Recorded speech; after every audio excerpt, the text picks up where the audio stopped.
Masa dari Persaudaraan Alumni 212 GNPF Ulama beserta sejumlah organisasi masyarakat menggelar apel siaga ganyang komunis di sejumlah daerah, termasuk di Jakarta dan juga di Medan, Sumatera Utara. Nah, mengapa unjuk rasa siaga ganyang komunis ini masih terjadi di saat partai-partai di DPR sebenarnya sudah tidak lagi mendorong RUU HIP ini? Iya, setelah RUU HIP menuai banyak kritik, sejumlah tokoh dan ormas mendorong agar RUU HIP diganti namanya dengan RUU PIP atau RUU BPIP, Badan Pembinaan Ideologi Pancasila. Sementara pemerintah meminta DPR untuk menunda pembahasan RUU HIP tersebut. Kalimat mengganti atau menunda yang dilontarkan DPR ataupun pemerintah memunculkan tafsir baru. Ya, Persaudaraan Alumni 212 meminta RUU HIP bukan diganti ataupun ditunda, melainkan harus dicabut. Nah, untuk membahasnya sudah bergabung bersama kami ada sejumlah narasumber kami hari ini. Ada Ketua Persaudaraan Alumni 212 Pak Slamet Ma'arif, ada Wasekjen MUI Tengku Zulkarnain, ada sejarawan Pak Asfi Warman Adam, dan anggota DPR dari fraksi Partai Golkar Maman Abdurrahman. Selamat sore, assalamualaikum Bapak-Bapak. Sore, assalamualaikum warahmatullahi wabarakatuh. Waalaikumsalam warahmatullahi wabarakatuh. Saya ingin ke perwakilan MUI dulu dari Ustadz Tengku Zulkarnain. Ustadz, apa yang kemudian menjadi fokus dari apel hari ini ketika pembahasan ini sebenarnya sudah ditunda dan sejumlah fraksi juga sudah berbalik arah sekarang tidak lagi mendukung? Ya, pemerintah sudah menunda dan itu batas wewenang pemerintah karena inisiatornya adalah dari DPR RI. Tapi DPR RI tidak memberhentikan pembahasan, masih ada juga pembahasan-pembahasan, bahkan sudah ada usulan-usulan untuk menukar judulnya. Bagi kami tidak penting judulnya, yang penting isinya. Bahwa di situ ketuhanan Maha Esa menjadi ketuhanan yang berkebudayaan itu sangat-sangat kami tolak. Sebab agama ini tidak pakai budaya, agama ini pakai syariat. Nabi Muhammad sendiri wa ma yantiqu anil hawa in huwa illa wahyu yuha. Beliau itu pakai wahyu yang diwahyukan, bukan pakai seleranya Nabi. Oleh karena itu ketika agama atau ketuhanan Maha Esa ini mau diarahkan secara kebudayaan mana? Kebudayaan mana? Saya pakai jubah serban ini bukan budaya. Ini syariat Islam. Ada di Quran. Di surah Yusuf ada, di surah Al-A'raf ada. Jadi ini serban juga, ini sunnah Nabi, ada di dalam kitab-kitab sahih, hadis-hadis sahih dan hadis-hadis hasan. Jadi yang mana yang budaya itu? Dan ternyata kita sudah amati 5 tahun ini kan memang agama di Indonesia itu diarahkan kebudayaan nasional, kebudayaan Nusantara. 3 tahun yang lalu di Istana Negara baca Quran lagu Jawa. Ini apa-apaan ini? Nah, ketika itu kan kita protes keras. Pemerintah mau membuat musabaqah tilawatil Quran dengan lagu-lagu Nusantara se-Indonesia. Kita protes.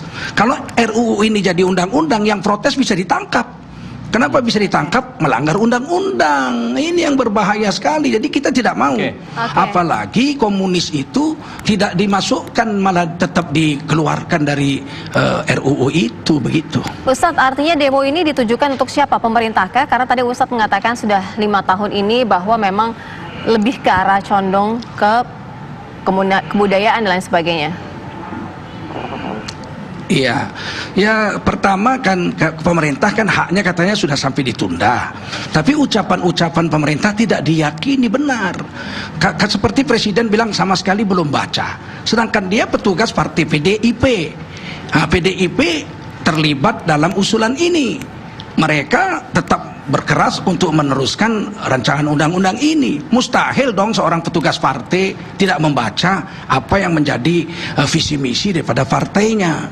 Ini kan menimbulkan tanda tanya besar bagi rakyat. Omongan-omongan seperti ini tidak diyakini. Jangan-jangan nanti bersandiwara pula. RUU-nya lolos juga karena DPR tetap meneruskan dengan ganti nama aja. Kita nggak perlu judul-judul. Buang ini dari prolegnas daripada bikin gaduh.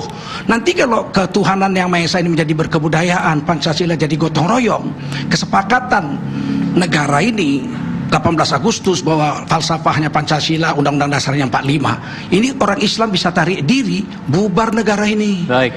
Ada 230 juta rakyat Indonesia. Baik. Ya. Saya ingin ke Pak Slamet Ma'arif. Jadi jangan main-main lah, pemerintah jangan main-main. Baik. Saya ingin ke Pak Slamet Ma'arif. Pak Slamet, judul pada aksi hari ini adalah apel siaga ganyang komunis. Apakah memang kita saat ini dalam kondisi siaga dengan kemungkinan adanya kebangkitan dari komunis ini di Indonesia, begitu? Iya, jadi hari ini apel siaga Aliansi Nasional Anti Komunis diadakan tanggal 5 Juli. Kenapa kita mengambil tanggal 5 Juli?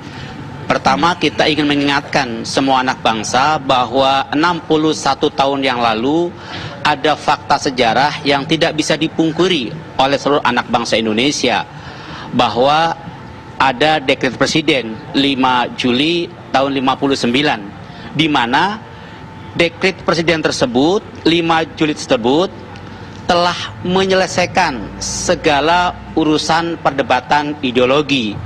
Oleh karenanya, jangan sampai ada siapapun yang kembali mundur menarik-narik perdebatan ideologi, apalagi ideologi 1 Juni.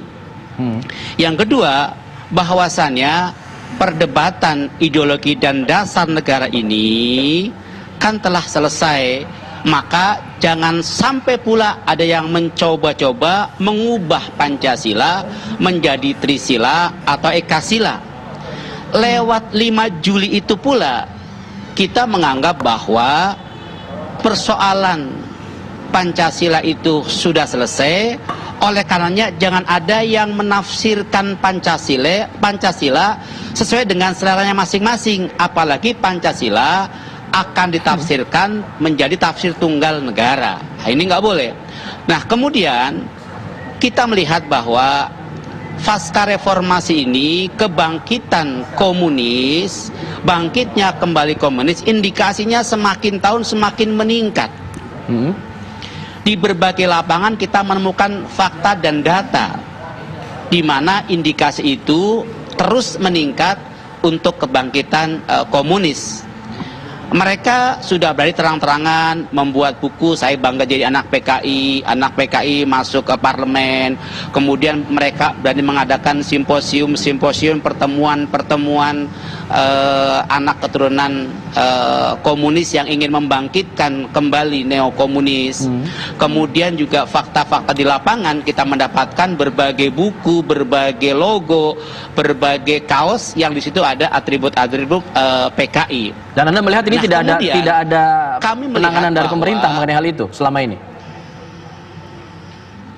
Iya, kita melihat penanganannya tidak serius. Bahkan kita melihat yang terakhir ini menjadi kontroversial, bahwa kita melihat kebangkitan komunis itu akan masuk dalam satu ketatanegaraan Indonesia, di mana muncul rancangan undang-undang HIP tersebut yang di dalamnya memaksakan negara ini untuk mengganti Pancasila dengan Trisila dengan Ekasila, dan memaksakan ketuhanan yang Maha Esa dirubah menjadi ketuhanan yang berkebudayaan. Nah, ini yang membuat akhirnya laskar dari berbagai ormas, pendekar jawara dari berbagai padepokan, kemudian pemuda-pemuda tadi berkumpul untuk apel siaga, bukan demo, apel siaga, bukan demo, untuk memberikan kesatuan bahwa bahwa laskar, brigade, jawara, pemuda siap untuk membela NKRI, siap untuk mengajak siapapun yang mau ganti Pancasila di Indonesia. Iya, saya ingin ke Pak Maman. Pak Maman, usulan penggantian RUU HIP ini dianggap tidak menyelesaikan masalah.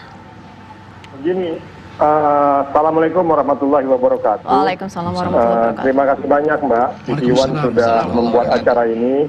Salam hormat saya buat Pak Tengku dan Pak Slamet dan Pak pengamat kita terkait mengenai serta concernnya terhadap ideologi bangsa kita.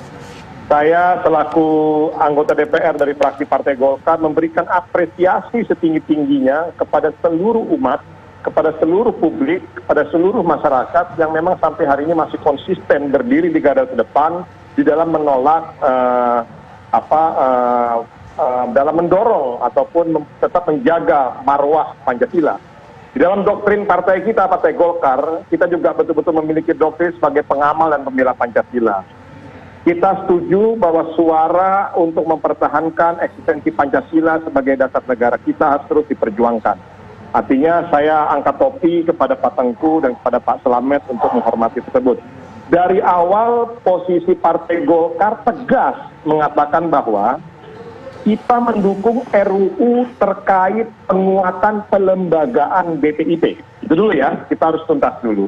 Artinya terkait mengenai RUU HIP yang isinya ingin mencoba mundur lagi ke belakang, Partai Golkar menolak. Itu tegas. Karena bagi kita, Pancasila hari ini sudah final dan itu adalah sebuah bentuk kado terindah dari umat Islam kepada bangsa ini. Baik. Artinya kita harus hormati bahwa pada saat, jadi kita harus tahu bahwa urutan Pancasila 1 Juni, 22 Juni yang Piagam Jakarta yang awalnya berisi tentang ketuhanan dengan syariat, lalu akhirnya umat Islam dengan segala kelegoan hatinya untuk kepentingan masyarakat dan bangsa yang lebih besar ke depan, umat Islam mau berkorban dan akhirnya bersepakat memutuskan Pancasila yang 18 Agustus 1945. Artinya, kami Partai Golkar sebagai partai yang berdiri di garda terdepan harus bisa mengapresiasi dan menjaga itu. Nah, mengenai isu kekinian yang ada, menurut hemat saya, kita harus menghormati kepada semua publik yang memang mau mencoba untuk turun ke jalan, melakukan apel siaga dan lain sebagainya. Namun yang harus dipahami juga oleh semuanya, sampai hari ini berdasarkan pengecekan informasi dari kita Partai Golkar melihatnya bahwa kita tetap setuju pada posisi penguatan hanya kelembagaan BPIP. Jadi kalau memang misalnya ada upaya-upaya untuk coba kembali kepada Ekasila, Trisila, lalu coba menghilangkan tap MPRS segala macam, Partai Golkar tegas di situ menolak. Itu saja. Baik, nanti kita akan lanjutkan lagi, kita akan jeda dulu sejenak. Pemirsa, kami akan kembali lagi bersama para narasumber kami masih mengenai polemik RUU HIP ini dan juga apel siaga Ganyong Komunis yang digelar hari ini. Sesaat lagi kami kembali.